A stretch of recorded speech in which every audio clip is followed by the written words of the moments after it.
সালাম আলাইকুম। ওয়ালাইকুম আসসালাম। ভাই আপনার নাম কি? মোহাম্মদ আলমগীর। আলমগীর ভাই, জি ভাই। আপনার কাছে জানতে চাই, আগের সরকারের আমল দেখেছেন, জি বর্তমান সরকারের আমলে জি স্যার। দেশের অবস্থা কেমন চলছে বলে আপনি মনে করেন? আমি মনে করি আগে যেহেতু মানুষে কেউ চলতে পারছে কেউ চলতে পারে নাই, বর্তমানে আমি মনে করি অসহায় মানুষ অনেক কষ্ট পাইছে। আগের সরকারে তো কষ্ট পেয়েছে, বর্তমান সরকার এখনো আসে নাই। তখন আমি মনে করি সবসময় মনে করি অসহায় মানুষের সময় কষ্ট হয়। যেমন আমি এদের ড্রাইভার জগতের মানুষ, এটা আমার লাইসেন্স। আমি এই লাইসেন্স পাওয়া পর্যন্ত আমি 4টা মামলা গাইছি। 4টা মামলা গাইছি, এটা হয়রানি করা মামলা। আমার বাচ্চা কাচ্চা রিজিক, যেমন আমি দাঁড়াইছি, একটা চাকরি নামাইছি কেন, উড়াইছি কেন, এটা কফিয়ত দিতে গেলে ওইটাই লেখি দেয়।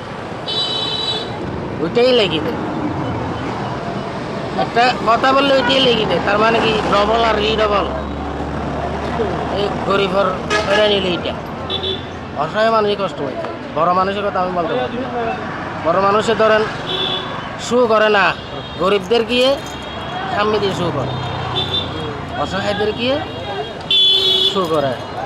বড় মানুষ কোনোদিন শু করে না। মরলে গরিব মানুষ মরে, মরলে ছোটো মানুষ মরে। আমি মনে করি ছোটো মানুষ যেন সবসময় যেন ভালোভাবে চলতে পারে। আমি মনে করি আগামী হোক, এবারও হোক, যাই হোক, যে কোনো সময় আমি মনে করি গরিবে সবসময় ভালোভাবে চলতে পারে। আমি চাইছি যা। কোন সরকার ক্ষমতায় আসলে দেশের লুটপাট কমে যাওয়া বলে আপনি মনে করেন, এই হয়রানিগুলো কমে যাওয়া বলে আপনি মনে করেন? আমি যে কোনো সরকারের লুটপাট, আমি মনে করি যে কোনো সরকার আসুক, আমি যে কোনো সরকারের কাছে চাই লুটপাটটা মানে বন্ধ হয়ে যাক। যেমন একটা মানুষের প্রতিবাদ করা আগে হয়তো করতে পারলেও কেউ টাকার কারণে করতে পারে নাই। অনেকের সময় গেছে টাকা দিয়ে প্রতিবাদ করছে, অনেকের সময় গেছে টাকা ছাড়া প্রতিবাদ করছে।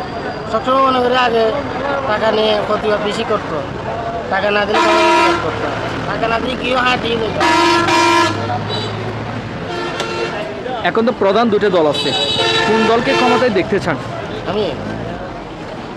আমি মনে করি কোন দল মনে করবো, বর্তমানে আমি যে সরকারে ভালো থাকে আমি সেই দল ভালো থাকি।